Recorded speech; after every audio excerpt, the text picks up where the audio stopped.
So today is about mastering mindful eating and also caloric density, two really important concepts. So, okay. So, and bonus, the bonus handout you should have there, the gift for coming to all classes, coming and graduating, so to speak, in a way. And it is meant to be just inspiration. A lot of people mistakenly will ask, do you have some menus that I can have? And I know it's well-intentioned, but I don't know your tastes. So menus really in reality don't work. Okay, some people will try them out January 1st for 3 weeks, and they usually don't even make it 3 weeks because it's like totally new foods. You have to have all kinds of new things on hand. You don't even know how to prepare them, how to make them work. That's why you're here. So, but the cool thing is with the recipes there on the handout, most of them are from class. Either this class, and what I did is I said CWH for Cooking with Heart. That's our little abbreviation for these classes. And then F is foundational, D is diabetes, and C is cancer. So, and you can see some of the ones that don't have recipes, you can kind of you can kind of figure out what I was trying to say there. Now, if you'll notice in them too, I added nuts here and there. And the reason is because I wanted to make sure each meal at minimum had 20 grams of protein, and our bodies can absorb maximum 20 to 30 grams of protein. So usually I aim for 20. You get more depending on the serving size, and vegetables have stuff and that kind of thing. So you'll notice like the soup lunches, I added a handful of nuts in there, or maybe I added the beans, black beans, the lime black beans from the diabetes class are really good. They're smoky black beans, and they're super easy to make. So that's another great protein source. So those are good things. And my point here isn't that you can't have meat.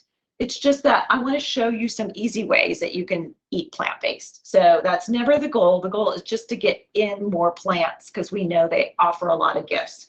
And traditionally we're eating too much meat. So okay, the other thing is I have the post-assessment here. It looks just like the pre-assessment, except I added a question because I had an inspiration. And so I need your help because really what I'm trying to do is, and I'd like to someday maybe even get a grant to test out how these classes in a sense work. There's anything 100%, but that people really do change their habits after going through these classes and have a good foothold on their health, moving in the direction they want. And there's a lot of programs and diets and well-intentioned out there, and they might, work for a little bit, but the catch-22 is I tell you baby steps, small.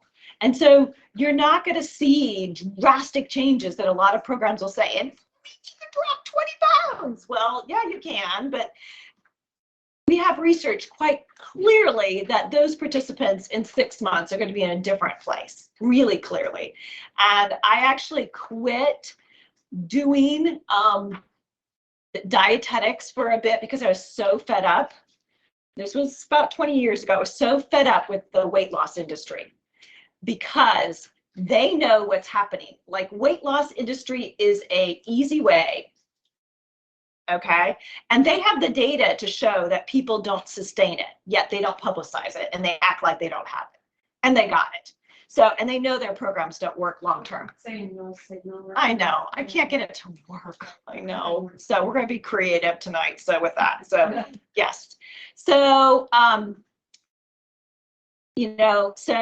just it's so I'm all about sustainable change and behavior change. That's why I went and got a certification from Stanford, and why I read, and just my bedside table is full of behavior change things I listen to.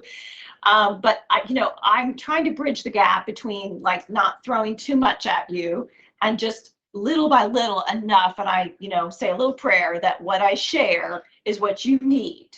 So, but there are some definite mindful kind of mind changes. And that last question, question 9, is something that I think really kind of helps grasp what I'm looking at. And that is, if somebody were to offer you a Whitey's malt, your favorite, okay, for me, it's Butterfinger chocolate, okay? So would you be able to pass if it didn't serve you at that moment. In other words, you had already had a lot of sweets, or, I'm not here to, tell you. I'm just here to say, look at the big picture for the next couple days. Maybe you've already kind of used it up and or you have something coming up, you're going to Chicago and you want, you have something in mind. But the idea is it's not one meal, it's not one Whitey shake, but are you able to pass on that, knowing it doesn't serve you, and not feel any guilt or like you're missing out? I have that chocolate pudding at home. Oh, Marla, I love that. So, and are you able to say yes to the Whitey's shake? And I'm probably going to go with not, eating till just about full. And it's not the end of the world if you overeat. And I would hope if you overeat, you don't feel guilt. You just go, really good, lots of sugar. It's hard to say no. I learned next time I probably need to dish out what I'm going to eat before and put it back in the outside freezer before I sit down to eat it. But, these are all learnings. And are you doing it without guilt? And if you can do that without any shame or guilt, then you are on your way, because that is a big thing that gets in the way for people. They beat themselves up and they feel guilt with it. So you've got to be able, you are the keeper of your health, and you are learning what that looks like in the food arena. And so I hopefully have been able to arm you with when it's appropriate to say yes for you, serving your health where you want it to be. And it might be different than the person next to you, but I want you to feel empowered to say yes or no and not feel guilt or pressure. Yeah, or pressure. Very good, Linda. Yes. And there's a lot of pressure. Okay. So last night at the community Lenten meal, it was grill out hot dogs. And there were salads that were brought, and there was desserts, and that's usually kind of, main dish salads and stuff. And I organize the Lenten meals at my church. That's one thing I enjoy doing. And I've had all the I've eaten a little bit, kind of picked, at the other Lenten meals. But last night I was like, you know what? I came for 45 minutes, talked, went around, then I left and went home and had my food. But somebody caught that and said, did she, and it's one of my family members, okay? So those are hard ones, okay? And she spoke to my daughter and said, did your mom just go home? Did she sit down? No. Did she eat her meal and then go home and skip out? Like I was there setting up. So fine, whatever. This is a family member that's always trying to rule my life. It's okay. So, and so my daughter goes, no, she just wanted to go home and have her food. She doesn't eat this kind of food. And the response was, well, they're salads. I'm just like, she doesn't get it. She doesn't want to get it. She's not curious to go. Because I actually had a luncheon that I gave a presentation that had a luncheon that I had a little bit. So I, was looking at my whole day or the next couple, and I'm going to Chicago. I'm looking at all these things going, I just want to go and have my food. I've got food already prepared. I didn't have to do anything and just sit there. But and I feel no guilt. I'm just sorry that my family member is not curious enough to ask questions to understand me, rather than just all of a sudden she's got the solution. It's her solution. So, but we all have people like that, and they're well-meaning. Let me just know that these are well-meaning people that love me, care for me, but sometimes it's dysfunctional the way they show their love. So, and food is just a big topic that we're faced with over and over. So I just want you to start thinking about, are you able to pass on some of your favorite foods and not feel guilty? But at some point, you don't pass. You enjoy them when they fit in serving your health. When you've, I like to kind of, usually I plan those just like I plan my other food. I plan those and I sit down and I savor it. So, yeah. So again, it's all about the big picture, and there's all different ways to go about it. But I want you to have the empowerment to build your life according to your health and not feel guilt if somebody else thinks it should be different or you feel pressure. So, okay. So I'd love to hear from you on what things Marla shared at the beginning, some things she discovered. Fabulous. I need to take advantage of that. I've seen that and just haven't gotten myself together to go to that. So she's empowering me. So what are other things that people learned from this week? Eat celery and not choke. Michelle ate celery and didn't choke. Okay. Yay. Okay. Awesome. Celery and carrots. 3 days. Okay. Yay. Awesome. Awesome. Great. Munchies there. Awesome. Other learnings. I can eat tofu. Tofu. And it tasted good. Oh my goodness. Is it Kathy? Yeah, but Okay, I my can fix it. I mean, Okay. the other last night. we had, Yes. like, that barbecue was really good, but then I saw how much sugar's in it and I went, oh. Well, you don't eat all the sugar. I mean, yeah, there is. So, and there's other ways. The reason why I make the barbecue is, yes, it does have the honey, is because it tends to be the easiest entry point for people Well, to it go was. I mean, I No. had it before and somebody else said they grabbed it off the salad bar. It was like. Yeah. So the texture, you got to figure out just how you like it done. And then, the flavor, you got to add the flavoring to it. So yeah, great. Awesome. Any other sharings? Hey, And we also tried some recipes that I know I can make at home. And if I don't tell my husband what's in them and how good they are. Yeah. uh, it is so true. And there's a lot of actual research out there that if they call this super caloric dense, people will eat it crazy. And if they say it's something light and good for you, same thing. They completely eat it differently. So it's just, and actually our body metabolizes, we even find it's even crazy that way. So there's some, Pizza crust from Plant Strong. what's that? I get pizza crust from Plant Strong. Where's Plant Strong? Plant Strong is, who's the guy that wrote the China book or whatever? His son Okay. is an athlete and he's got a whole Line line of, of food okay. that's whole food plant-based. Yes. Okay. So pizza crust there. So in pizza, if you get the crust, you can put a lot of good stuff on top. Spinach, roasted veggies. I mean, just all kinds of. I've used cashew cream as the and tomato paste with seasoning is great. So there's all kinds of things you can do. That a cheese, I use the nutritional yeast. Nutritional yeast is great. Yes, that is.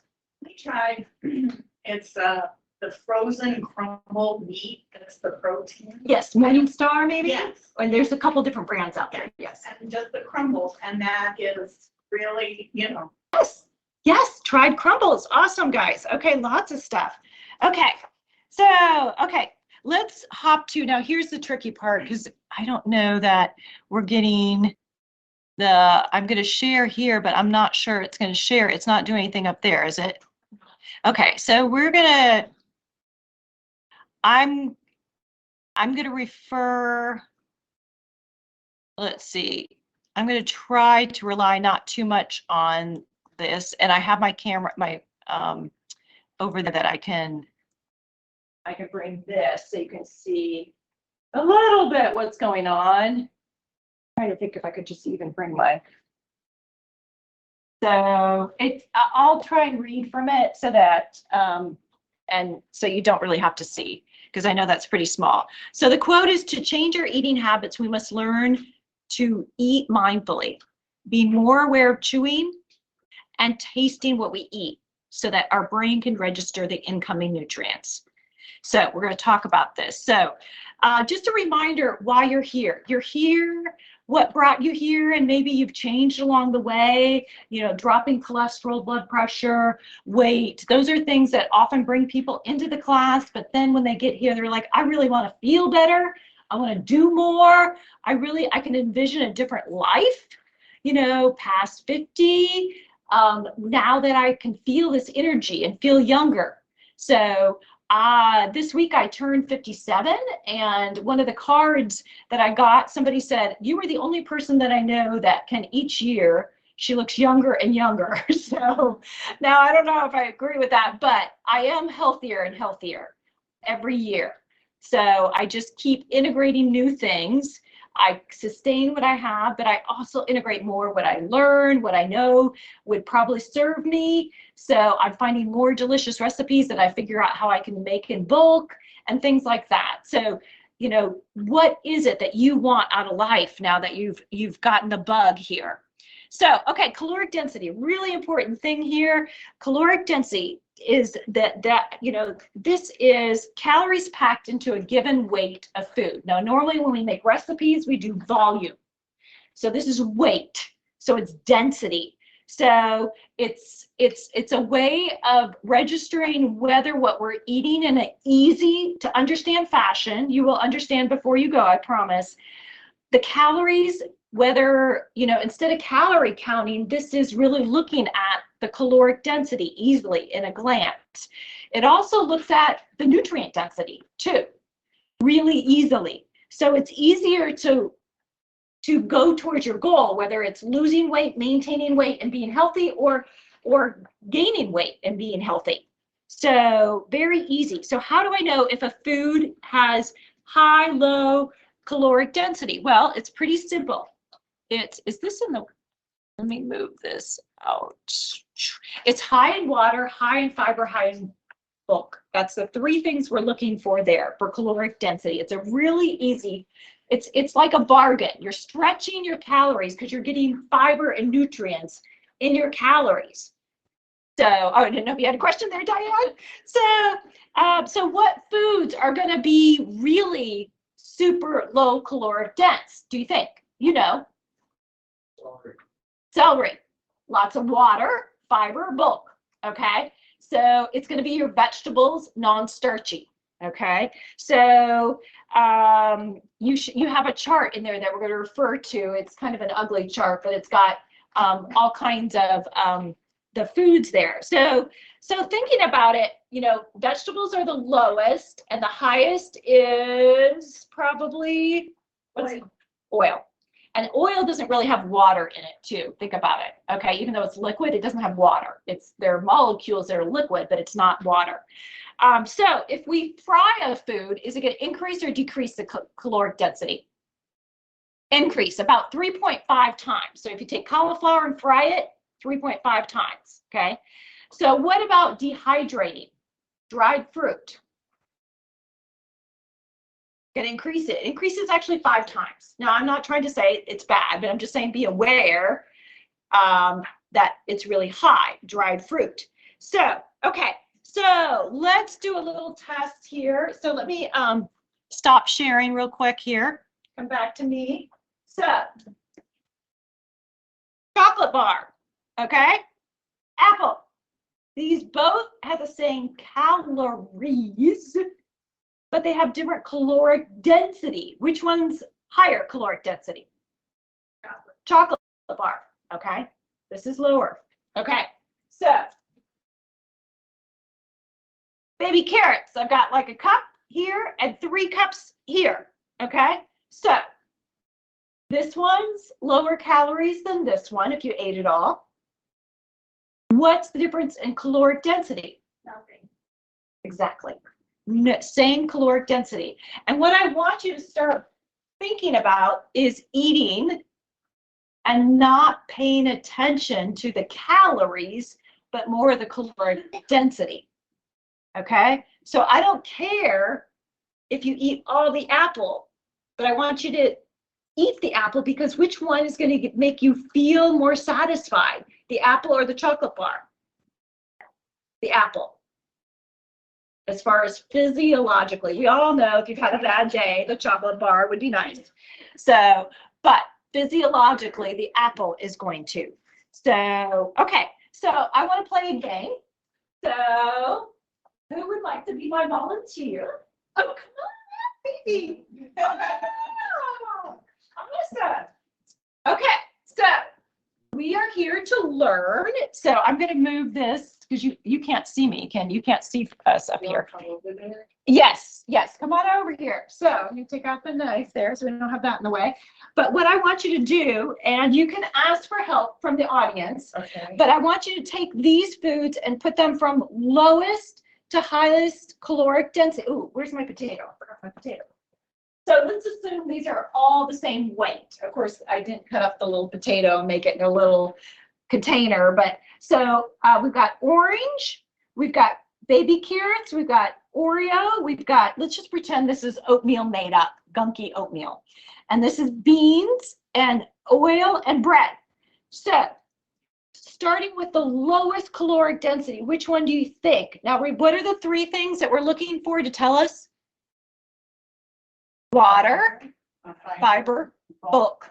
Okay, so which one has the most of those, do you think? The most would be, I'm guessing, the oil? Well, that's going to be the high. That's going to be high. That doesn't have water. Oh, yeah. Okay, even though it's tricky. So it has no fiber and no Okay. bulk. So which one is water, fiber, bulk? This one, Okay. the carrot. Ask for help from the audience. Okay. What do you guys think? Carrots or orange? Orange. You go ahead. We are learning. So even if we get it wrong, we all learn. So what do you think? Oh, I'm not. Okay. Carrots are the orange first. Yes, so which one? You're gonna put the orange and then carrots, okay? Okay. So, and this is gonna be oatmeal made up, okay? So hint, hint, that's made up. So, and then potato Potato, and bread. So we're thinking, okay, so potato, and then bread. Oh, oatmeal, okay. I know, I should make it up because it'd be easier to make. And bread? understand. We've got beans, Oreo, bread, and oil. Beans. Okay, beans have a lot of good fiber. Bread Okay. after. Okay, thank you very much. Okay. Okay, let's find out. So first is actually the baby carrots. Okay, if you look at the chart, we'll get to that. There's a chart in there, but it's your vegetables that are non-starchy. Then you go to your fruits. Okay, it's not a huge jump, but you go to fruits then. So it's going to be about 135 to 150 for the baby carrots, calories per pound. Okay, now the orange is 211. Okay, so that's higher, but it's not that bad, especially when we start getting to those high ones there. Oatmeal, 325, if that's made up with the water there, water, fiber, bulk. And then the baked potato, 495. So I know that sounds like a lot, but again, wait till we get to the high ones, okay? So this is a starchy vegetable, okay? So we kind of start with the vegetables that are non-starchy, go to fruits, and then we get to our grains and our starchy veggies are kind of in there. So then we are with the beans. The beans are 550, so just a little higher than the potato. And then we do get to the bread with 1,120.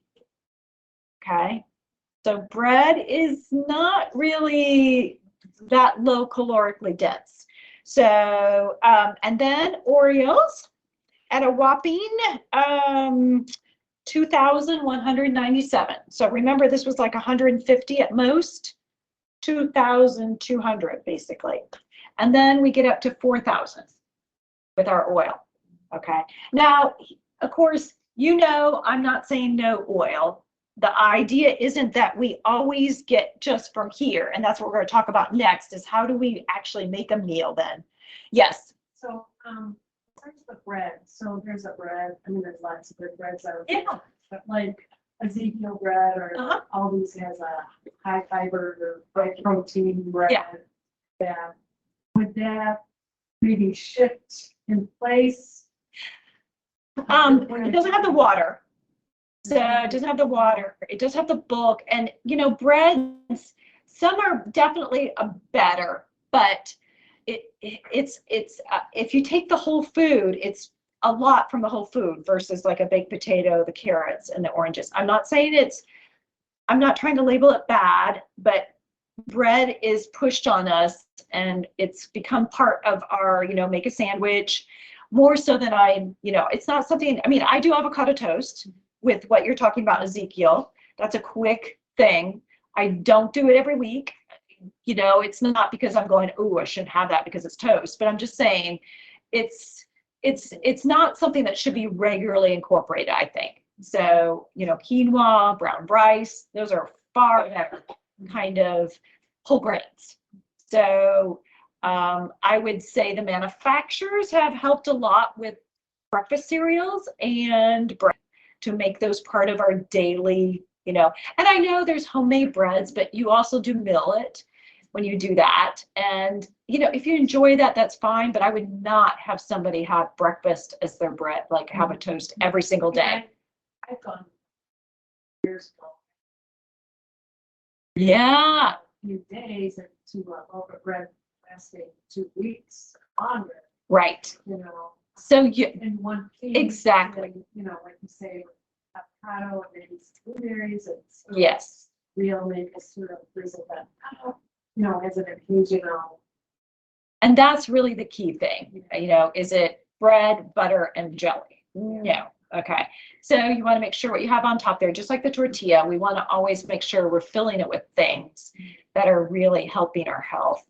So, and you've already spoken that you've transitioned, and the goal isn't none, but the goal is just not to be dependent on the bread. I would be careful of that. Bread also has a lot of salt. For people over 50, bread products are like the #1 source for salt. Yes. Yes. If you start looking at bread and tortillas, you wouldn't believe how high they are. Rolls. Yes. So yes. So, okay. So what do we do with this information now that you've learned this? So let's go back to some of the PowerPoint here. So, okay, so this is our chart that that you should have in your binder there. And you can just see that those green ones are where we want the majority of what we're eating to be coming from. And this is about satiety. It really is that feeling of fullness. And that is something physiologically that our bodies evolutionarily have adapted to having, that is part of our health. It's there for a reason. And so have you ever noticed that you bump up on fullness 20 minutes later? So there's an initial fullness, and then there's another fullness that happens behind there. And what's happening is it's your body's hormones. And if you think about it, how you used to probably prepare all your meals and sit down and eat them, whereas now we're gobbling them down and we're not allowing our body's signals to take place. First of all, we usually sit down and have a meal and start to chew and see the food and understand, not just bing, it's done, scarf it. So even that starts to get your juices ready. And we actually see, we've got some studies that show we have higher levels of cortisol when we just eat on the run. It's just our body doesn't have a chance to set itself up. Now there's 2 systems that tell you you're full. One is your stomach, and it's the stretch. So it's the volume. Okay, so it knows there's food in there, and depending upon the volume, you will get a feedback, and that's what we call neural. That's in the lining of your stomach. And neural is very fast, and so that's the initial one that you can fill up with water initially. But your body will catch, if you're trying to just fill up on water, that it's just water closely after that. It will send a signal, I'm kind of full, but it will clear it up, because then there's your hormonal. Your hormonal is in your into your small intestine, and it's really taking a read on your building blocks, your fatty acids, your protein, amino acids, and your carbs there. So it will tell you fullness. Now, have you ever had a Chinese meal with a lot of rice in it, white rice, and then you're an hour later, you're I'm hungry again? Well, that is because your hormones said you're full, but then it processed and it went through you like sugar, because that white rice is going to go through us. And it's okay, I need food again. I need more energy. That wasn't really enough. So we need that fiber, that bulk, and we need combination meals. That's why usually, and if you take the diabetes class, we talk about having at least, even for a snack, 2 food groups, because you're reading that. That's going to give you more fullness in your body. Physiologically, that's what it's expecting, is a meal of some sort. So we have these 2 systems. So so when we talk about fullness and the satiety, it really is this feeling of fullness that comes from the bulk and the fiber and the whole foods that we aren't going to be able to like fake it out with other kind of powders and stuff. And what we find is that, you know, you can get into the weeds with the ghrelin hormones and the CCK and things like that, and talk about what triggers this and that. And honestly, it all boils down to water, fiber, bulk, eating whole foods. So it's really comes around to that simple, and you can drive yourself crazy trying to think around it. And we do know processed foods, we end up eating more, okay? There's many reasons we eat faster. So we're just going to down more calories, but it doesn't give us that feeling of fullness. It doesn't click in with our hormones, the expectations there. So, and it's more calories packed, period. So it's lacking that fiber and bulk. Well, So- the things that make you want to eat more. Yes, and that too. And that too. Yes, yes. So many things there. So, okay, so let's see, what slide? Let me make sure. Yeah, okay, satiety. So the next slide that I'm going to show you has two foods that are same calories, but different caloric density. And I want you to think about which one is going to have higher, lower caloric density and fill you up more. Okay, which one of the two foods has lower caloric density and fill you up? 1, 2, 3. 2 soy chicken nuggets or 1.5 cups of lentil soup? We're talking about low density or high density? Low density, I know. I kind of like messed myself up setting that up. So you guys, sorry, you can't see, can you, over there? So we've got 1.5 cups lentil soup and 2 soy chicken nuggets. Now, soy chicken nuggets are kind of marketed to a health food market, but they're really not the better choice. So, okay. So again, it just comes down to water, fiber, bulk. It's that simple. And I mentioned before that when I worked it was a small stint that I worked in California at La Costa Spa, I did it kind of like as more of an experience. But what they do is not rocket science. What they do is they have a chef that creates foods that are high in water, fiber, and bulk, high in seasoning, taste delicious. They sit you down at a beautiful table. They give you beautiful service. The meal doesn't take 10 minutes, guys. The meal takes 45 minutes or more. So you're allowing yourself to feel the fullness. They have a soup or a salad to start. You're going to find out about that in a second. Then you get the main dish on a beautiful plate, but not as big as our 12-inch plus. And then you're given time to chit chat and talk. And then you might have a beautiful dessert that's, not going to be at Macaroni Grill or Chili's kind of dessert serving size. Okay. So that's how people in a week can lose weight at a spa, because they're eating foods with water, fiber, bulk that they probably wouldn't have the time or have the recipes for making at home themselves. Okay, so let me show you 2 other foods. And again, go for the low caloric density. So let me hold this up so you guys can see. Ready, go. Which one has higher? What are they? Oh, sorry, baked potatoes with salsa. 6 of them. Or 1 cup cashews. Both same calories, but different caloric density. Potatoes with salsa. Now, we're not trying to push that you have potatoes with salsa, but potatoes actually are one of the most filling food. We destroy it with what we put on top. So, spaghetti sauce, hummus, just trying to be creative here. Salsa, something, So not cheese, bacon bits, sour cream, those kind of things. Okay, So these two here, a pineapple and 40 gummy bears, same calories and the same ratio of carb, protein, and fat. But the pineapple, 2 pounds of pineapple, are you gonna be able to sit down and eat all that? Probably not. So, and here a lot of people are like, well, you need to have the right ratio of protein and carbs and fat. And it really isn't that. Yes, there's some satiety sense to protein we find.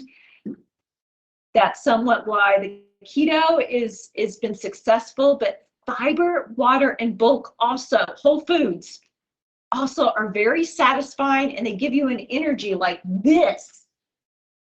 It's a very different energy. I can tell when I've had a meal high in carbs or sugar, you know, a breakfast that I've gone out with somebody and been like, okay, I have the French toast and the syrup, or I will just feel horrible. Not horrible, but I'll just feel different. It's a different kind of fullness all day.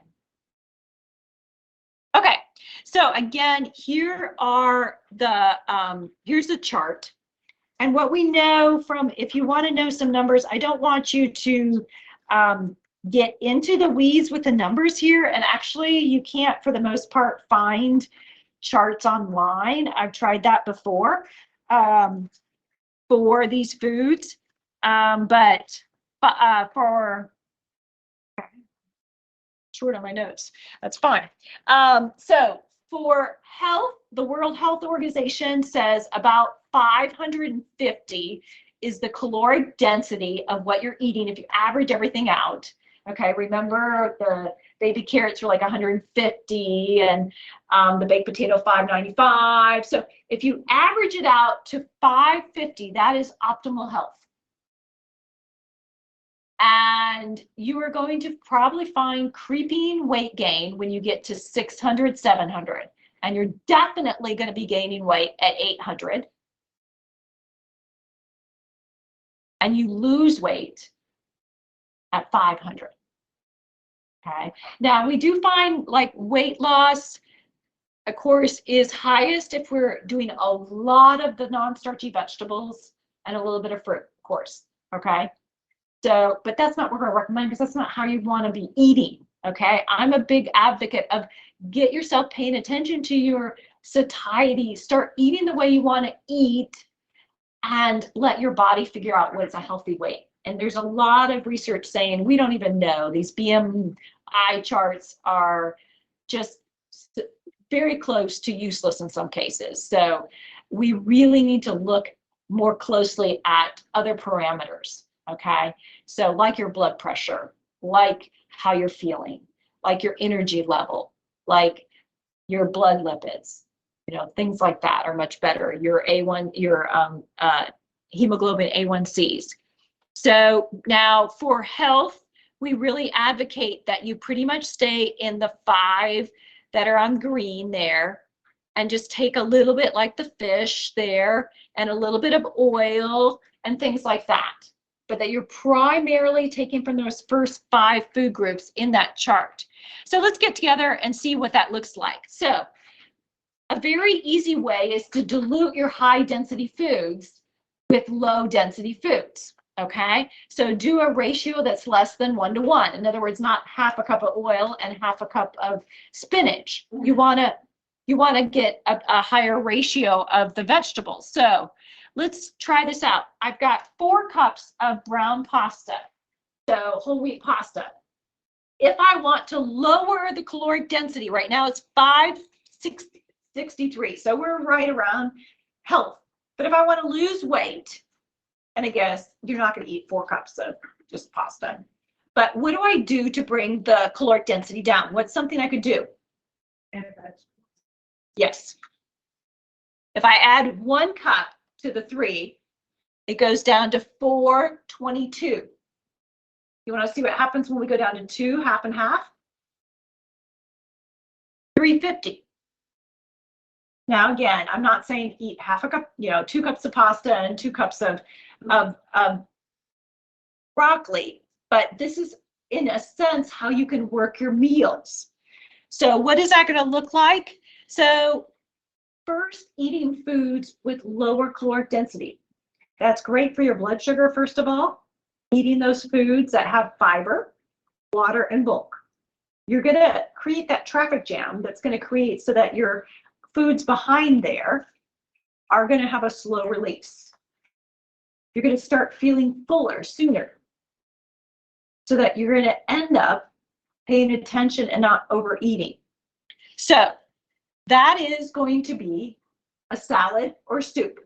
They've done studies where they've had people eat at a buffet after they've either eaten a salad, soup, juice, or calorically dense salad. Okay, a lot of those toppings, at the end. And the best one was the cup of soup. In other words, people not even paying attention, not knowing this was like a food kind of study, they ate the least at the buffet, starting off with the cup of soup. And then the salad. And the So you don't eat as much other foods. yes.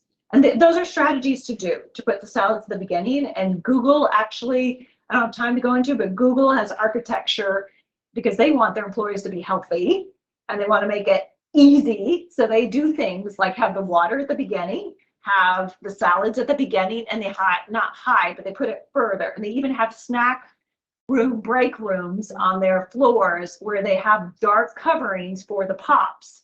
Everybody knows they're there, but they have the see-through for the water and the fresh fruits to be on the counters, but they're not allowed to put the candy bars on the counter. All right. So they know this works. And that's what they say. The engineers and people, they're like, we're not stupid. We know what they're doing, but it works. You grab for the fruit because it's there and the water. So starting your meal with a salad or a bowl of soup that you love is a great way to actually just start eating less, paying attention, feeling full, not deprived, and eating a lower caloric density overall. And that's where even if you don't eat it at the meal, but you eat it throughout the day, I've been talking about how I do the bulk salads and eat off of them 3 or 4 days. It doesn't matter what time of day, that's going to affect my overall appetite for the whole day just by doing it.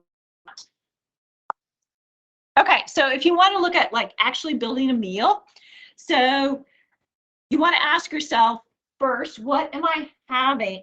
Am I having, what non-starchy vegetable am I wanting? That should be actually the first question you're asking when you're meal planning. And then are you going to start with a small soup or salad? Now, if not, then you want to add another non-starchy vegetable. Okay? Do you see how you're building this? We need to have half vegetables and fruits on our plate. So then you can ask, what starchy vegetable do I want? Or whole grain carbs? Usually one or the other. I usually don't do both. I really find most people do best with one or the other. Are you going to have a lean protein? What's that? Then we get to the lean protein. And if then you want to add in herbs and spices that will increase the flavor quotient of the meal. If you're at your goal weight, then you can look at a small amount of nuts or seeds to up the flavoring there. Some high polyphenol oil, and optionally add a non-fat dairy or dairy substitute there. So do you see how we've started with the last thing there, the protein. So is the way we usually plan our meals. Just if you can start incorporating this in some fashion. This is not, this is just a strategy that you can use. Okay, so we're going to go into mindful eating. So the first thing is, why are you eating? Start asking and being aware why you're eating. Is it that time of day that you always eat? Are you hungry? Are you seeing food? Is it you forgot to pack food and now you're grabbing something? Is it social pressure? Why are you eating? I'm not saying good or bad, right or wrong. Just starting to pay attention to what is it that time of day? Is it habit? You just do. That's fine, but you want to also then, today we're going to talk about eating according to your hunger and fullness then. So, looking at the other things on here, it's when, how much, how you eating. In other words, are you eating in front of a screen? Are you eating on the go? Are you in the car? So some of these make it harder to eat according to your appetite. What are you eating? Where are you eating? Those kind of things. We're not able to hear you. Oh my goodness, I must have hit something when Okay. I Okay, moved that. now we Yes. can. Now we can. Okay, so sorry. Hunger scale. We're Okay. talking about the hunger. Thank you. Oh, so sorry. So hunger scale. So hunger scale, you want to get the essence of it. You don't need to like read every description and memorize it. I have had people plot the numbers before, but really it's just the essence and asking yourself, before you eat, am I hungry? Do I feel hunger and where in my body? Okay, because you might be feeling another sense of hunger. If you can touch, is your stomach, okay? So 4 to 6, because we don't want to get too hungry. When we get too hungry, we overeat. Now, food tastes really good when we're very hungry, but we tend to overeat. We want to get hungry because food does taste better, actually, when we're hungry. Makes sense. When you're hungry, food tastes better. We need to allow ourselves to get hungry so the food can taste good. And that also is a cycle that we burnt off, stored what we needed to, our body, and now it's ready for its new source. Now, 5 is no hunger, no fullness. So take a note where you are right now, hungry or full. Are you at a 5? I don't really feel fullness. I don't feel hunger. Then you're a 5, a neutral. Now, when we eat, we want to get to 6, slightly full. 80% is another way of thinking of it. The reason we don't get full, like 100% full, is because we're going to bump up in 20 minutes. So just starting to get full is where you want to stop. Now, if you find out 45 minutes later, I'm still hungry, some foods are going to affect you differently in combination of foods. You might find, well, I didn't quite hit that right. I could eat a little more of that. So it's a little bit of a finesse there, but we want to eat till just starting to get full and allow ourselves to get up there. And you will feel so much better. You will not feel as sluggish, because a lot of it is when we eat to full, then we're digesting and our body is using that calories and we feel sluggish. You're just going to feel better if you eat till just full. Now, Okinawa, Japan, this is like a cultural thing to eat till just full. There's a saying, 8 parts are for health and the last 2 parts are for the doctor. Okay, and that has a lot of truth to it. If we eat till we're all full, we're overeating. Our bodies were actually made to eat till just starting to get full. So I actually recommend that a lot of people try it out for 3 days, just recording, put some signs up so you become aware. And the idea is, ideally, am I hungry? How hungry am I? And you don't have to use the numbers. You can if you want, but just say, I feel hunger. Am I hungry enough, or do I need to allow myself? Typically, if you're on a good kind of schedule, when you start to feel hunger pains, you need to have food within the next 30 to 60 minutes, usually not the first hunger pain, unless you're on a roller coaster with sugar. Okay, then it's going to get intense quick. You're going to get hangry. Okay, but if you're on a good kind of feeding schedule, then you have 30 to 60 minutes to get food. And that's where I'll grab the trail mix. If I'm like, I don't know exactly when I'm going to be eating, how my day's going. So I have my little containers of trail mix. It's calorically dense, but it will fill me up. It's a 1/4 cup relatively, and that will take me over then. So, okay. So behavior change is hard. It is. And we eat for internal and external reasons. We eat because we're bored, because we're stressed, because we feel horrible, because we just had a disagreement with somebody. We just missed something at work and we feel bad. We eat for internal, external reasons. It's hard, but the first step is being aware, is truthfully being aware. Again, use this scale. Practicing mindfulness is really important. That is so key. And that's so key that I put it on the assessment pre and post. If people would eat whole foods mostly and eat to a state of 80% full when they eat, we could very come close to wiping out so many of our health problems just from that. Okay, so how do you slow down if you're a fast eater? So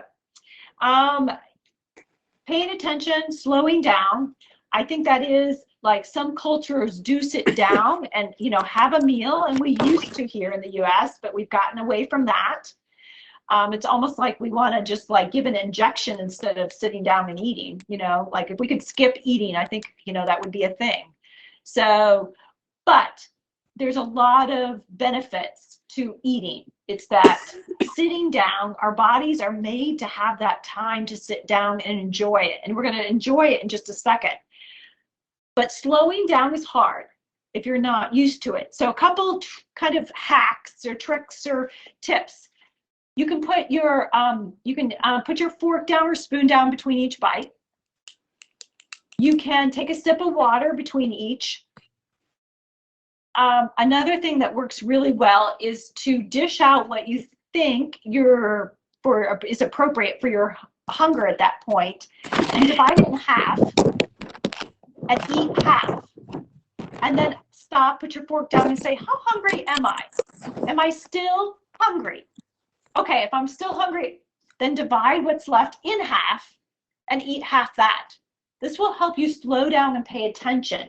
You don't have to do that forever, but it will start to retrain you to understand what is an appropriate portion serving. Now, do remember, I don't remember if I've shared that if you go from a 12-inch to a 10-inch plate, that research shows you cut your calories by 22%. Because it's just a psychology. You want to fill it, the plate. So can you use the medium plates and not the big plates, dinner plates? Mine are 8 inches, and that's what we use. We use the 8 inches. So sometimes I do have to add a little bowl for something because it's like, okay, I can't fit everything on this, but it really does work. Okay, so again, thinking about what are your triggers, redirecting. You know, stress actually triggers cortisol, which triggers appetite and stress eating, and a propensity to eating pleasure foods. So when you're stressed, it's no secret that you're going to lean towards chocolate and sugar and, you know, your go-to kind of junk foods. You are wired to do that. So being aware, being prepared. What is something else? Can you pop some popcorn, put some salt in the brown paper bag? You've got that recipe in your bonus recipes there. Okay, there's a lot of different things. Getting the carrot sticks or celery sticks. I'm not an advocate of like making that like just like if you don't like that, but I'm just saying it's a munchie, something there to eat so that when you are stressed and you don't have something, or, you know, having something else, a magazine, a crossword, knitting, something close by. When I used to work with clients, we'd work on what is something that can be as quick as food for those times when you're stressed eating. Now, okay, so action steps here. You can look at your action steps. We're going to do the mindful eating exercise. So go ahead and get your raisin or your chocolate chip, and we're going to get going with that. So let me put this back over here. And we're going to do that. And we've got soups to do. So, okay. Let me get off of sharing here. There we go. Okay, I'm back. So, okay. So for the people here, I need you to just put your pens down and get in a relaxed state and close your eyes. I'm going to hand you something, and you're going to figure out what it is pretty quickly, but just keep your eyes closed. So this is what we're going to use. for our mindful eating exercise. Okay.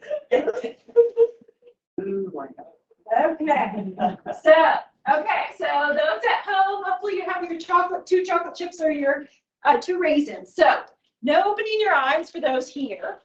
So it's just a fun way to go about it. What I want you to do those here is keep your eyes closed, and I want you to unwrap and listen to the unwrapping. They've got, I'll show you what they have.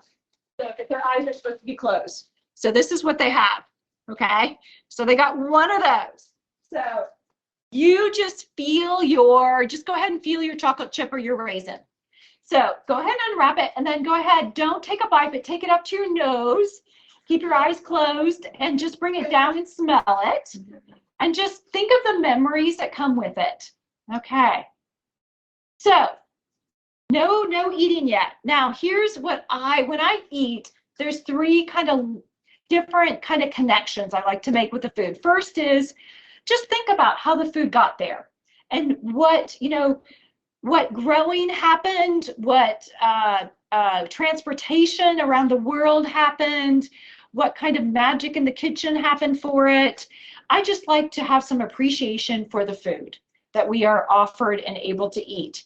So that's connecting with the food, the awesome kind of appreciation of the food that we can eat today.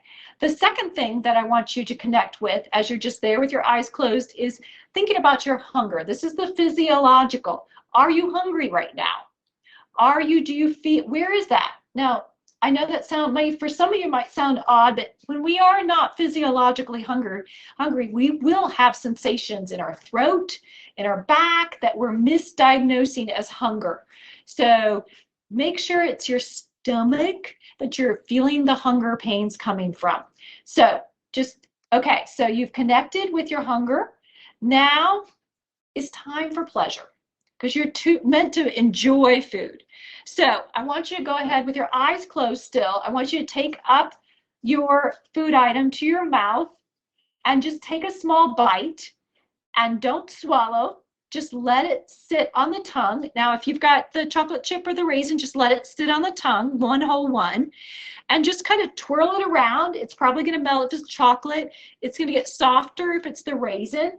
And go ahead and bite down one bite through it so you can feel if it hasn't all melted. So you can feel the crunch of the kind of spurt of the raisin, or maybe the soft gliding of the chocolate chip. And just roll that around and move it to the back of your mouth, and go ahead and slowly swallow. But when you swallow, go ahead and follow it as far as you can down the esophagus to your stomach if you can. And just appreciate what's happening there.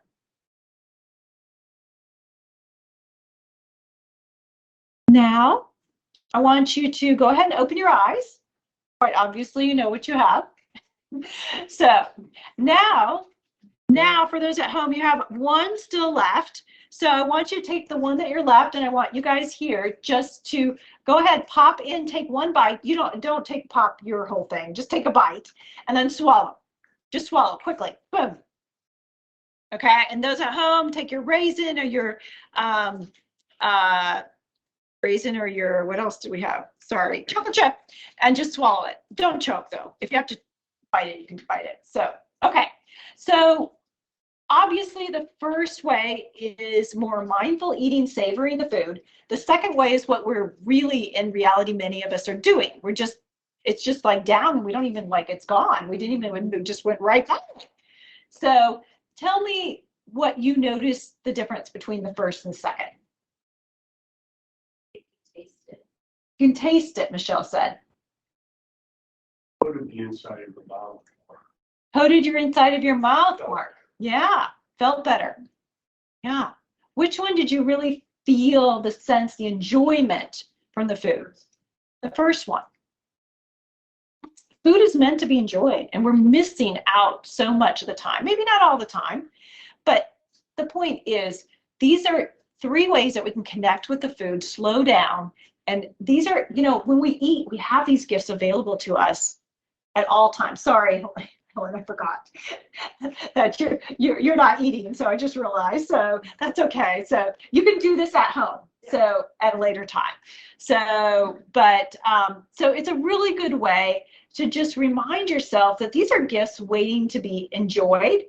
And I don't know if you noticed, but what I noticed is when people in this class taste at the end, they are more mindful than what I think is the regular practice. You're sitting down, tasting the food, really seeing if you like it or not.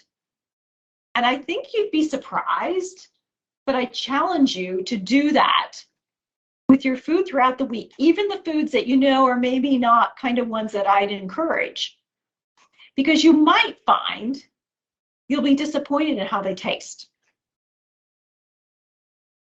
There's a lot of salt and sugar in them, but if you can get past that and really see, is there really much flavor to this? What is it? It's really not that good. Now, and some of it is going to be good, and that's fine. And I want you to enjoy it. So mindful eating and paying attention to your physiological hunger is really much more in sync with how we are wired evolutionarily, and it really matches up with health much better. So, okay, time to get cooking. So we are going to switch our cameras here. Yes, you can eat the rest of your time. Yes. Torture, yes, and enjoy. Okay, I'm going to switch my cameras here. This should work, but I know you guys will be seeing me. Okay, so we're going to start with, let's see, what did I put down for me to, let's start with soup. So let's get the soups going. So let's start with, now this is the Brighten Your Day soup. So this one, I know the ingredient list, you go, wow. So, and the reason I do like this is it's really, it's lots of seasoning, the veggies aren't like complicated veggies. And once you make the soup, it's easy to freeze, and it really is complex in flavor. So it's one of those, I mean, soup should not be bland. And I had 2 other soups before, and they were good, but not great. One of them had miso, which was good, but miso is so hard to get anymore. So, so I changed up. These are delicious soups. They're not that hard. They're not that expensive. So just, you know, follow with me as we throw this together. So I am going to saute my garlic and my onion here first. And I'm going to put down my olive oil. Of course, you know, it's, oh shoot, that's not my olive oil. Did I? Yeah, that was my wine vinegar. So, I hate it when that is. okay. I must not measure out my olive oil. Yeah, let's grab my olive oil, which is, here it is. So we're just going to do that real quick.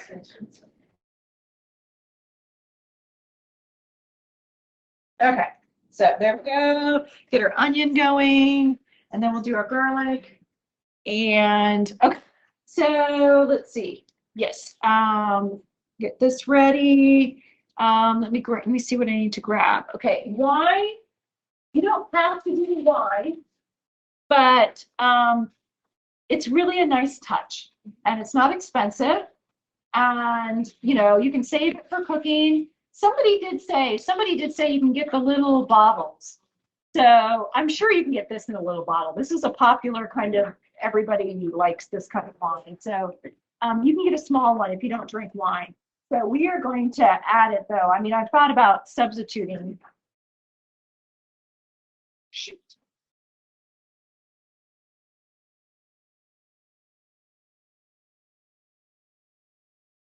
I opened it and then I didn't want to measure it. Get that ready. And we're using red pepper, roasted red peppers there in the jar, so you can have that on hand.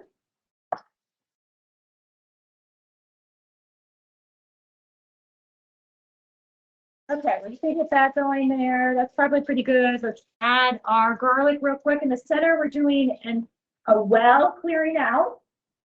So we can cook the garlic, just about 20 seconds there. That's all we need. I use the jar garlic.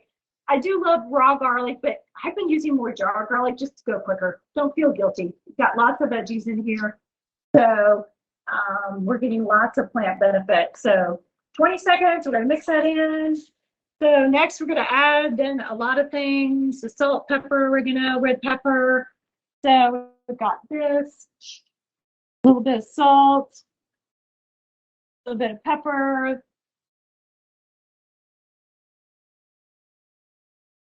And that smoked paprika that I love. So add that, and I think the broth, yep. Again, these are spices you probably have around. Just using no added broth, salt.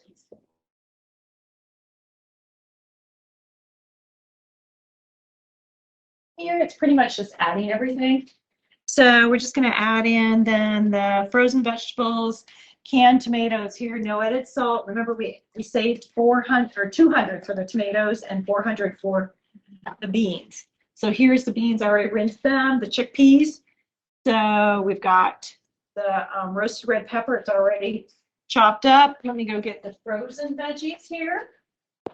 And the frozen. What's that? Where do you find the frozen? Well, okay, not at Hy-Vee. So I got butternut squash here at Walmart. And Walmart has like just a little bigger selection than for some of the frozen. Like they have brown rice, and they have like plain. Like so, I mean, I know it's probably a little more, but if you want to have it ready and small, and just heat it up in the steamer in the bag. It's really nice. But yeah, so we're gonna see how this is with the butternut squash. So I know it's a gluten substitute. And for the veggies, for the mixture, there's different mixtures. I like this one. It's corn, carrots, and green beans. There is one that adds lima beans. Not crazy about that one. This one, again, just if you can't, just get corn and carrots, and then get a little bit of green bean. Just have them in the freezer. So this is stuff that you can just keep in the freezer and just make this soup. So I have made this soup and frozen it. It's really good. So, okay, we're gonna get that going there, cook through. Let me see if I'm missing anything. I think I'm pretty close, except for the spinach I'll add at the end. Oh, the white wine vinegar that I already tossed in just before serving, though. So we're gonna simmer that. Yeah, just got my 2 tablespoons there. And we're just gonna, which I remember, this is my cherry tomato slicer that I forgot. So to show you, you just put the cherry tomatoes in here, and then you just go grape or cherry, and it cuts them. It's really nice. Amazon, so it's about $10. So one serving of this soup? So it's That's not really in the book. no, I know this is a bowl. This is not a cup. This is a bowl. Okay. So it's more like 2 cups. So yeah, good question. So no, because you can see here, I've already got lots. And so at the last minute, I'm going to add my spinach and that. So there we go. We got super, I know it looks overwhelming, that ingredient list, but you got this stuff. This is, I forgot the wine. So it's a really, I like it brighten your day soup because it's complex and it's light complex, okay? It's not a heavy complex. So the next soup we're going to do is asparagus creamy. So this one's just got a little more creamy texture to it. So, and we're going to do that through cashews. So cashews are a common way in kind of the vegan world to you add creaminess or heavy cream kind of essence to things. So let's go ahead, we can add this, put this down here and bring this over here, that going there. So, okay, so we've got a similar start here. We're gonna add the onion, wait, we're gonna place the stock. Okay, so we're gonna put the stock in first, get that going. What's the brand of that stock? This is just from Hy-Vee. It's just a no added salt, basic kitchen. So whatever they have, Walmart, I would get whatever they have.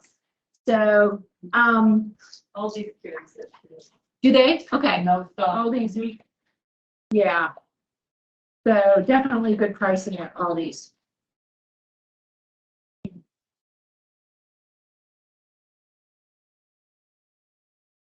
Let's see. A little bit, let's get that going. There. Okay. So we're gonna add the stock, onion, celery. So you guys know, how do we cut an onion? First, is it the root or the stem? Stem. Okay, not the hairy end, the here. We're gonna cut that off, then we'll cut it through, and then we've got the two halves, peel it back, horizontal cut, and then we follow the lines of the onion, and then chop, chop, chop, chop, chop. So, okay, or keep going. So, okay, so I've got a red onion, just one red onion I chopped up there. Remember, not red onion, red pepper. Yeah, red onion. I'm going a little too quick. My mind, that is just, I never knew how to color red pepper. yeah, red pepper. Remember, we set it Yes. up. We cut the top, the bottom, we set it up, and then we open it up on the side, Yeah. open it up, and then we take our knife along the edge and just get the piffy stuff off, just like going like that. Then we flip it over, add it down, and then we can go chop, chop, chop. That's just what I did here. So we're gonna add that in. Gonna go through these here. Oh, we're gonna get to the asparagus, the celery. Now celery, I have the celery. You only need like, it's like 3/4 cup, I think it is. Now celery, when you cut it up, you know, you wash it off, and you know, a lot of times there's like some parts down here. This one isn't too bad. This one has a little bit of brown down here. So we usually cut that off. And then a lot of times, and this one's pretty skinny, honestly, a lot of times they're like this. So you can do a line kind of up like that. And sometimes if it's really thick, I'll do like 2 lines like that. And then you can, a lot of times we just like that. It depends upon the top up here. Sometimes I chop it off, sometimes I use it. Now celery, you could, because this only uses 3/4 cup, and if you're not a celery eater, you could chop up some and put it in the freezer because we're using it for the soup. Okay, it's gonna become softer freezing, but if you're using it for the soup, then you're okay. So just something to think about.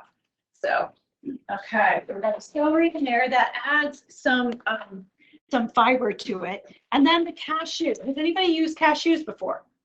Now cashews, if you want to taste a few, this is from Trader Joe's. I love Trader Joe's, was just there last weekend. But you can get these at Walmart, raw cashews, but they're sweet. So go ahead if you want to take a taste of them. We're going to add them to the soup. So they're softer so that they kind of become soft with the moisture easier so that they can blend up. So, so even blending in the blender, they blend up easily, and in a soup, it just takes like 15 minutes of boiling, and then you can make it into a liquid. So, but they're, yes, yes. Might be able to find those at all. Might be able to. I haven't. That's a good point, Marla. Thank you.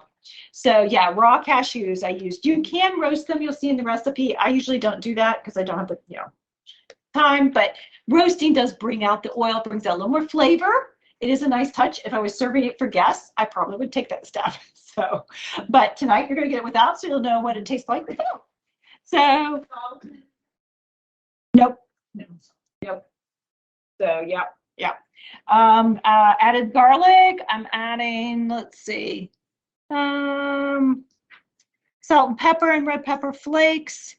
Okay, we're just gonna go ahead and add that all right now so that we're set. A little bit of salt and pepper. Again, salt's not bad. It's just we want to do the keeper of adding it because we got too much in the foods. So there we go. So asparagus. Need to add the asparagus, main guy here. So asparagus here, notice how I stored it there. Best way to store it when you get it home from the store. A little bit of water, because it's so tall, I find the vase works the best. With a plastic bag over the top, it keeps a lot longer this way. Now asparagus is not good if it's slimy, okay? So, now when you do asparagus, you probably know this, but I just want to review and make sure everybody's comfortable. You rinse it off, and you just break it wherever it breaks. I know it sounds too simple. You're like, probably not breaking it where it's supposed to. It'll break where it's supposed to break. This is the woody part. Usually we don't use it. So I've looked that up. I'm like, yeah, I usually don't. It's just not as tasty. So you can do some trimming of it. I don't usually use it. So we usually just use this, and we can, it's nice to save on the soup at the end and just put at the top of everybody's bowl, just as a nice touch with the dill. So that's a nice way to do that. But yeah, so asparagus, just knowing how to do that is really helpful. So we're going to add that in there, and we're going to use an immersion blender. So gloves on. So used to, okay, let me get my gloves on. Immersion blender. How many of you have used an immersion blender? Okay, awesome. So immersion blenders are great. We're just at the end, immersion blend this just a little bit, maybe not 100%. It doesn't take too long. I've had some soups that it's like, my goodness, 20 minutes to immersion blend. So the immersion blender is just a blender that will blenderize it so that you don't have to take it out and put it, the hot soup in a blender, a traditional blender. So we're just going to, I'm going to put some lid on here. I'm going to let these guys simmer. Now you can substitute broccoli like when asparagus is not in season. Yeah. So try that out. Yes, yes. So it is really a nice, I was like, really, I tried several soups to get a soup that was pretty quick, but had a complex flavor. It's really important that it has the flavor. So you be the judge. And, you know, of course, you can say, I want more cauliflower, I want more this. So, or more garlic, or more cashews, or more. So let me put the cashews out here so that you guys can try those if you want to try and see what they are. So I use cashews quite a bit. And if you start getting into plant-based cooking, you'll see things like even like sour cream and mayonnaise substitutes that use a lot of times as their base cashews. So with lemon and things like that. So you can make a white sauce, you can make macaroni and cheese. You got to watch out. I mean, some of the recipes I'm like, no. But you know, it's a base because it really does give you a creamy white sauce kind of texture. Okay, so let's do the cauliflower and then we'll get to the chocolate. So cauliflower salad is a Mediterranean take. So I really like that. So it expose you to that. It's very different in flavor. So we're just going to make a sauce first. I already actually made one. So we already have one made up. So you guys will have plenty to taste. But we're going to just make the sauce that goes over it with mint. I just have mint here, and mint, like basil, you can use to wrap a damp paper towel to keep that. So I've got about a tablespoon of mint, and then I have a half cup of chopped up of the red peppers in the jar. So I just got the strips. Sometimes you can't find the strips. You have to get the halves and you just chop it up. So some parsley here and some olive oil and some brine. And if you forget the brine because you drained all your roast rib, just use water. So I do that all the time. Like, oh, I forgot to save some. So, okay, we're just gonna, this is like the weakest, this is like a garage sale practically blender, but you just need to blend up. You could, and I need to add just a tad more water. You just add a little more. And it always kind of depends on how much, you know, parsley you add down. Come down.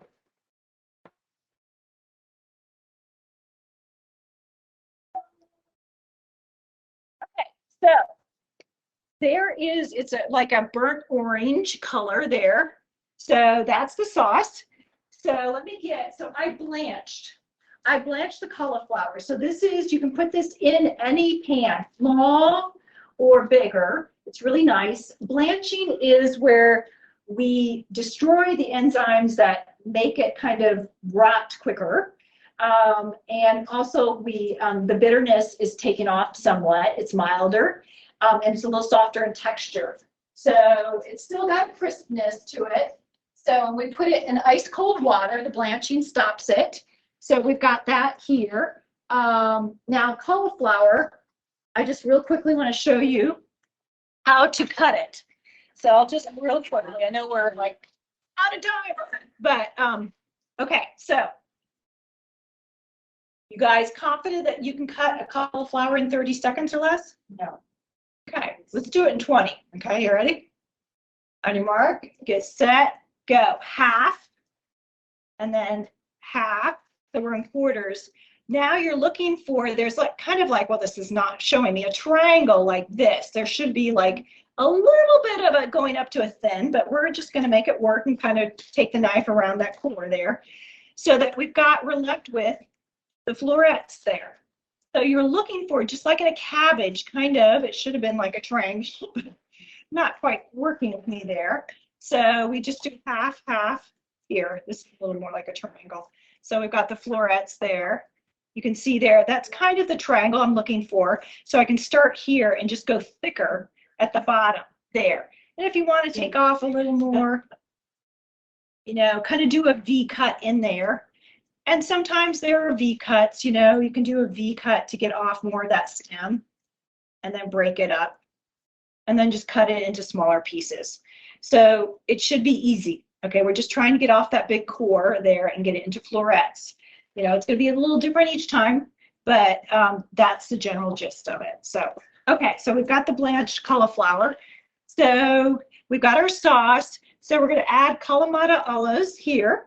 So great flavoring there. I love. Anybody else love Kalamata olives? Yes. Yes. Okay. And I'm going to drain off a little more of that brine there. See, I've got there. And so I have half cup. I used half cup in the sauce, and I'm using a half cup here. And I'm just going to And where's all the sodium coming? Kalamata olives. Okay. Yeah. And some walnuts there. Great touch there. So we've got all that. So the final thing that's very Mediterranean is I'm going to take Greek yogurt and I'm going to show you. Let me grab a plate here. We'll do 2 plates. Right now, let's turn this down because we are going to town, I can see. And so I'm going to take one of my Greek yogurts, just one like this, add a tablespoon of good polyphenol oil, olive oil, mix that up. And I'm going to put it on the plate. So you could have a big long serving platter if you wanted to and have it kind of in the middle of the table. It's kind of a nice fun party thing.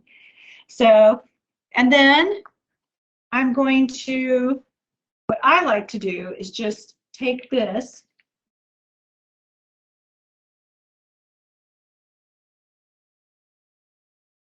like so, and then my sauce here. You could mix this all in and just make it all mixed, but I like to just pour it over it like that. So, and then let everybody take what they want. So you'll have to taste it to see. So we've got mint and parsley in here and the roasted red pepper. So I have another one that I'll put another plate so that we can make sure everybody gets. So awesome. So we've got some different, you know, taste to savor the cauliflower salad, olive salad, and the different soups. And those should be done. So I will, gosh, this one's just going to town. Okay, let's see how we're doing here. Yep, we're doing, let's see, this thing's so hot. Okay, let's bring it down a little bit because we're pretty much done. I just want to do last, I've made my nice mess. So, okay, so the last thing is chocolate. So we're going to do ricotta. Now ricotta adds the creaminess. It's super easy. It's a, you know, it's in the dairy. And I got the low fat. Now, if you can get skim, this is part skim. The low fat actually is a little lower fat. It's really weird. Just read the labels. Right now, during COVID, I haven't been able to get low fat. So, but usually it's a little less in the saturated fat because we have saturated fat here. We've got 4.7 grams of saturated fat per serving, and that's coming from the ricotta and from the chocolate, the dark chocolate. Now, the dark chocolate, even though that is saturated fat, in dark chocolate, the liqueur the butter of the chocolate from the cocoa plant, the liqueur, and when you make a dark chocolate, that actually is from stearic acid, it's called. And it's a long one, but it's actually neutral for your cholesterol, we find. Thank goodness. So, just know that when it comes from dark chocolate, it's not that you don't want to be aware of it, but I don't get so concerned about it. And actually, dark chocolate is, if you do dark chocolate, it actually is good for your arteries. So up to 1 ounce a day is what I say. So we're going to just melt this. So it's only the 3 ingredients, the sugar, the ricotta, and then the melted dark chocolate chips. Now I'm using that vented microwave container. I love that thing. That's what I do all my veggies in, that I microwave. You have a bonus recipes at the end. They're all, I love them all, but there's one, a zingy balsamic salad. And that one, you just choose like 5 veggies and you just microwave steam them just lightly, just a little bit, break them down. And then you make this olive oil balsamic marinade. And once the vegetables are broken down a little bit, you marinate them so they'll suck it up. And then you have a salad with, that you can eat throughout the week. That's got lots of flavor. It has the olive oils. And I'm telling you, again, be cautious, but olive oil is good for you if it's the extra virgin, So it's a great way, again, to do a bulk veggie. And you can add any kind of flavoring you want there. That one is great. The veggie bibimbap bowl is one of my kids' favorite. They always love when we do that one. You just take brown rice in the bottom. You could do quinoa. And then you pick whatever like 4 veggies you have. And again, you just lightly steam them. Usually I do spinach because I always have baby spinach. I don't even steam it because once it hits the hot rice, it's gonna do fine. And then you put an egg on top that you've mock fried, meaning it's like an olive, just a light, nonstick spray. Just cook the egg, put that on top, and put the bibimbap sauce, which is kind of an Asian brown sugar lemon sauce. So, but I usually always do an onion and a spinach. So you could do your scallions, and that would be ready from the freezer. You'd have the spinach, and then whatever, you probably have carrots or red pepper sitting around or something else. You just lightly steam those 2 things, or mushrooms I love to do. I do that in the steamer too. So, and then you've got your meal. So, and I can do it in 15 minutes, that meal. So that's a really good one. Popcorn dinner, doing the brown paper bag. What do you think, made the avocado? Yes. Is that? Okay. Yes, Marla. So, okay, I did make the version that's the alternative. Now, since the beginning of the class, I've had the amazing chocolate creams with ricotta, and then I've substituted cocoa and a little more sugar. We've done that in class, but I've also discovered the avocado and found a really good version of that. So that's why we're doing that in class. So the ricotta is super easy. I do put it at room temperature or microwave it because the ricotta has that little pebbly kind of texture to it, and we're trying to kind of make it like a mousse. But you can substitute for the ricotta the avocado, because the avocado has the full body that the ricotta is bringing to it. It has that creaminess. Now, 4 of these is going to be a little less than the 15 ounces of these. You could add more, but that gets expensive. It's a lot. I think just the chocolate plus this and just doing a smaller serving is kind of what I said. I think 240 milligrams. I kind of tried to figure out, it's a cup and a half of chopped up avocado that's ripe, or just use 4 of these, because 4 of these is 227 grams. It's close enough. So, and you be the, tester of the taste. But I'm going to show you the ricotta. The ricotta is kind of the original. It's not, avocado in the Wholey's is a little expensive. So, however, avocado has fiber and it's good fat. It's got lots of antioxidants in it. So, definitely something super healthy. Okay, this needs to be heated just a little longer. So I really do advocate for the avocado, but it may not be something realistic to do given the cost of it, kind of thing. So I just want to give you options there. So the ricotta, again, it's even the avocado, these are ending meal kind of treats to enjoy and savor, but they aren't meant as a meal replacement. So They take the place of the chocolate shake. yes, they take the place of the chocolate shake, definitely. So, so I'm gonna put the ricotta in there, 15 ounces, and 2 tablespoons of sugar there, just powdered sugar. We need sweetener in there. And we should be good. We are good. So let's add this and blender that up, and I'll show you it's, and then I'll bring out the avocado for those at home that haven't seen the avocado one. So it's a little bit darker chocolate. Okay, so we'll put the top on. We got that closed. Thank goodness for Dan. He came and rescued us. So a little tricky here. I don't want to get it on my computer. Come on, what's going on here? Is this not this long? Come on, I know we have more. We should have more length there.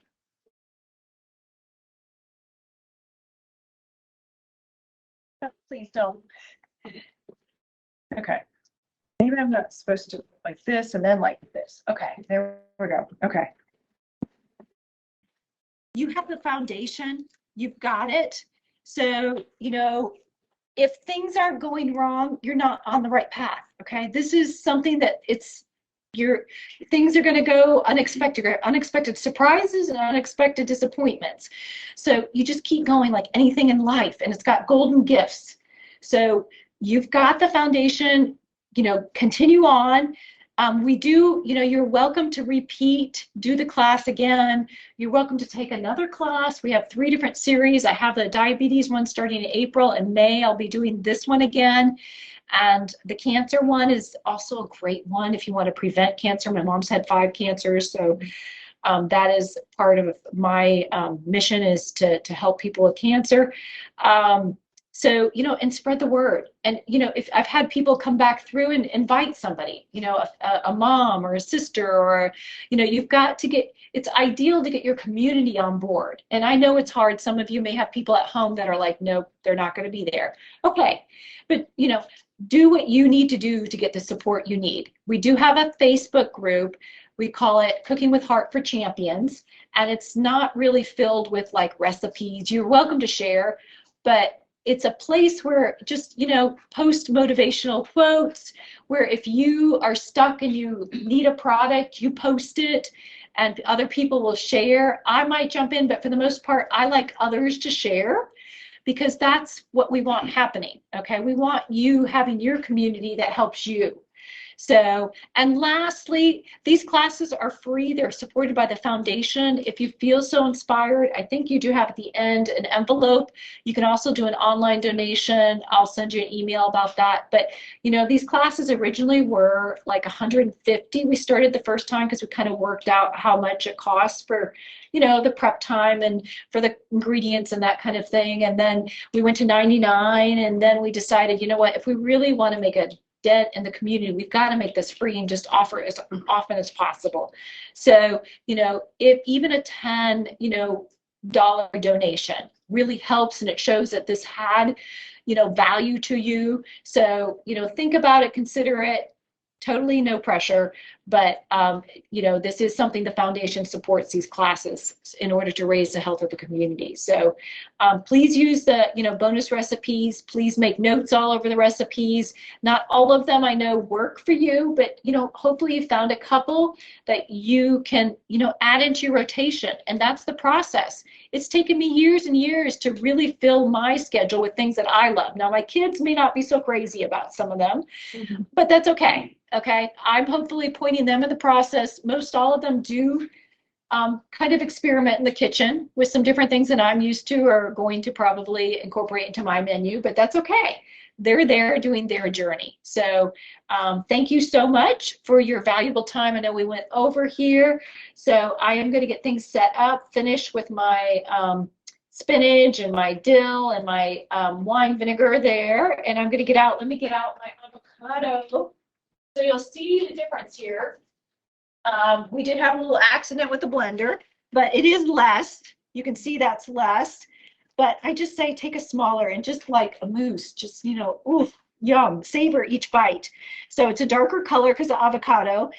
It doesn't really, you know, it's nice because it's kind of disguised. The avocado is going to turn brown, but it's nice it's disguised. So, and also keep in mind, remember with the holy avocado, you can put these in the freezer for 3 months. So if you don't use, you know, put them in the freezer and make a note, make the pudding, okay?